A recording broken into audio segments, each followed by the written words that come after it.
मत कर इतना गुरूर, सूरत पे हसीना, तेरी सूरत पे नहीं हम तो तेरे सादगी पे मरते हैं। नमस्कार दोस्तों, मैं आकाश सिंह एक बार फिर से आप सबका बहुत बहुत स्वागत करता हूं अपने इस YouTube चैनल साहित्य सागर पे।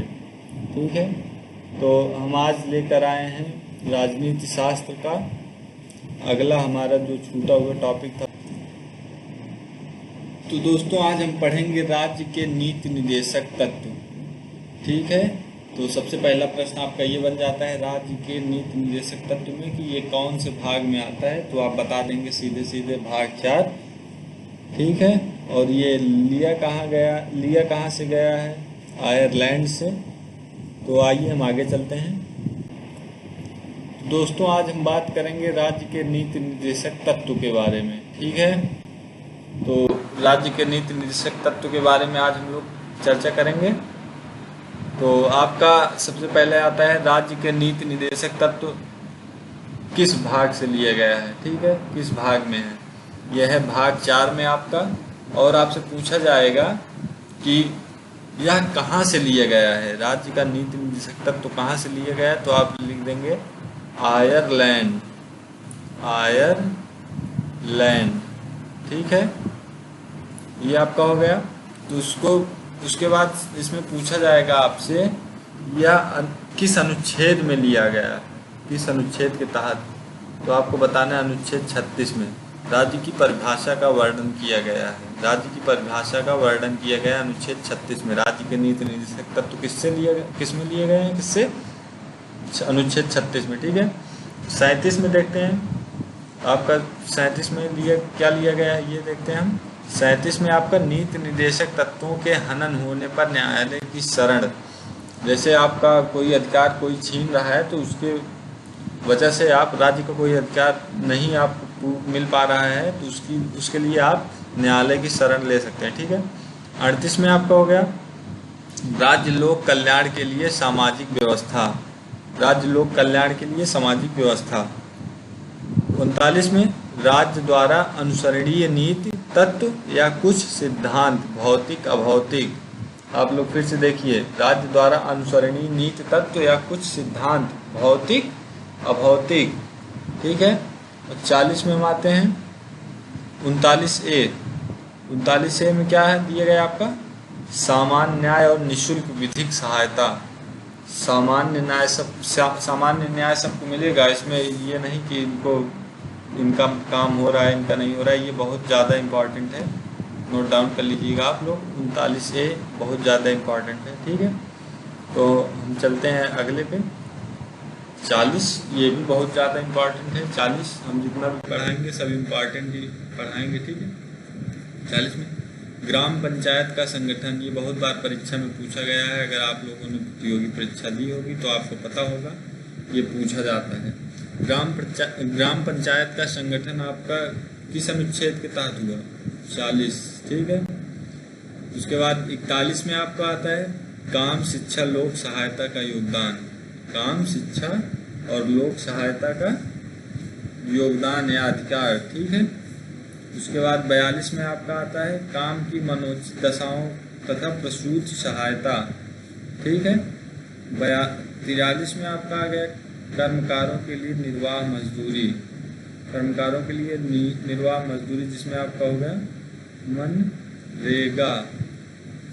मनरेगा। ठीक है, 43A में देखते हैं हम औद्योगिक प्रबंध में कर्मकारों का भाग लेना। ठीक है, औद्योगिक प्रबंधन, जैसे कोई भी उद्योग खुला तो आप लोग वहाँ पर भाग ले सकते हैं। ठीक है, इसमें कोई वो नहीं है कि आपको नहीं मिलेगा इनको मिलेगा, वो इसलिए सब कुछ नहीं है। उसके बाद हम चलते हैं 44 पे अपने। 44 में समान नागरिक संहिता का अधिकार। आपको जैसे एक आदमी को अधिकार मिला वैसे आपको भी, ये नहीं कि उनके लिए ज़्यादा छूट है, ये है वो है, ऐसा कुछ नहीं है। ठीक है, 45वां बच्चों की प्रारंभिक शैशवावस्था की देखरेख तथा 6 वर्ष से कम उम्र के बच्चों की शिक्षा का प्रबंध, ये मोस्ट इम्पॉर्टेंट है, ये भी देख लीजिए, नोट डाउन कर लीजिए इसको अगर आप लोग लिखना चाहें।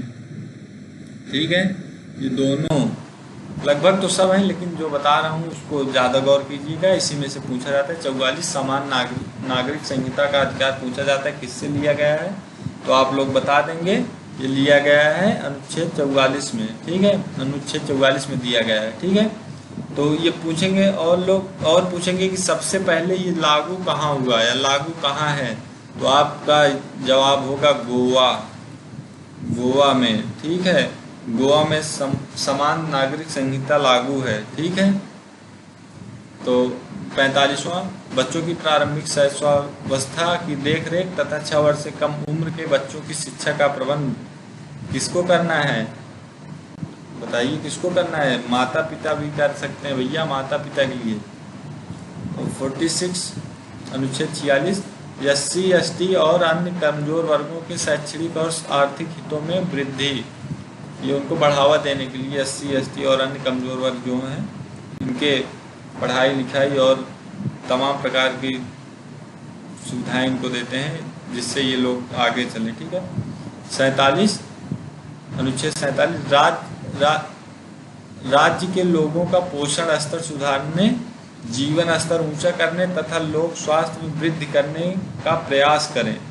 मिड डे मील आप लोग देखे होंगे स्कूल में मिलता है ना मिड डे मील, इसीलिए दिया गया। राज्य के लोगों का पोषण स्तर सुधारने, जीवन स्तर को ऊंचा करने तथा लोक स्वास्थ्य में वृद्धि करने का प्रयास करें। ठीक है, और ये पूछा जाता है मिड डे मील कब से स्टार्ट हुआ, तो आप लोग बताएंगे 1995 और अनुच्छेद किसमें, अनुच्छेद 47 में। ठीक है, ये जो दोपहर का बच्चों को भोजन मिलता है दोपहर का, ये वाला है। 48 भी आपका मोस्ट इम्पॉर्टेंट है। कृषि और पशुपालन संगठन आपसे पूछा जाएगा किस अनुच्छेद में लिया गया है, किस अनुच्छेद में वर्णित है, तो आपको बताना है 48 नंबर अनुच्छेद में। ठीक है, तो हम आगे चलते हैं। 48A ये भी आपका इम्पॉर्टेंट है। ठीक है, पर्यावरण का संरक्षण एवं बढ़ाना तथा वन एवं वन्य जीवों की सुरक्षा, ये पूछा जाता है, कई बार पेपर में आ चुका है भाई, ये नोट डाउन कर लीजिए आप लोग। 48A में ये पूछा जाएगा आपसे, पर्यावरण का संरक्षण एवं बढ़ाना तथा वन एवं वन्य जीवों की सुरक्षा अनुच्छेद किसमें है, तो आप लोग बताएंगे अनुच्छेद 48A में। ठीक है, उसके बाद अनुच्छेद 49 में आते हैं हम। राष्ट्रीय महत्व के स्मारकों, संस्थानों और वस्तुओं का संरक्षण, जो पुरानी जितनी भी पुरानी चीज़ हैं, स्मारक हैं और तमाम प्रकार की हैं वस्तुएं, वो सब किसमें आपका आता है, 49 अनुच्छेद 49 में उनका संरक्षण करने के लिए। ठीक है, 50वें में देख लेते हैं हम। न्यायपालिका और कार्यपालिका का पृथक्करण, न्यायपालिका और कार्यपालिका का पृथक्करण, ये दोनों अलग अलग रहेंगे। ठीक है, न्यायपालिका कार्यपालिका, इन दोनों का कार्य अलग अलग है, जिससे कार्य सही से हो पाता है, वरना पहले ऐसा नहीं था तो कार्य नहीं हो पाता था। ठीक है, अनुच्छेद 50 में। उसके बाद अनुच्छेद 51 में अंतर्राष्ट्रीय शांति और सुरक्षा में वृद्धि, अंतर्राष्ट्रीय शांति और सुरक्षा में वृद्धि और व्यापार उपार धीरे धीरे बढ़ाना, ये सब आपका आता है अनुच्छेद 51 में। ठीक है, उसके बाद हमारा आता है, मैं नोट के लिए कुछ लिख रखा हूँ तो ये आप लोग भी ध्यान दीजिए। इसी अनुच्छेद में भारत की विदेश नीति भी शामिल है, अनुच्छेद 51, इसी में आपका भारत की विदेश नीति शामिल है। ठीक है, उसके बाद दूसरा है आपका कल्याणकारी राज्य की संकल्पना, राज्य की नीति निर्देशक तत्व से ही लिया गया है। कल्याणकारी राज्य की संकल्पना है, ये राज्य की नीति निर्देशक तत्व हम लोग पढ़ भी रहे हैं, ध्यान हो तो आपको। कल्याणकारी राज्य की संकल्पना राज्य की नीति निर्देशक तत्व से लिया गया है। ठीक है, तो आज का हमारा सेशन यही समाप्त हुआ। हम अगली बार अगले वीडियो में आएंगे तो पढ़ाएंगे आप सबको मूल कर्तव्य। ठीक है, तब तक के लिए बहुत बहुत शुभकामनाएं, शुक्रिया, धन्यवाद, स्वस्थ रहें, मस्त रहें। जय हिंद, जय भारत।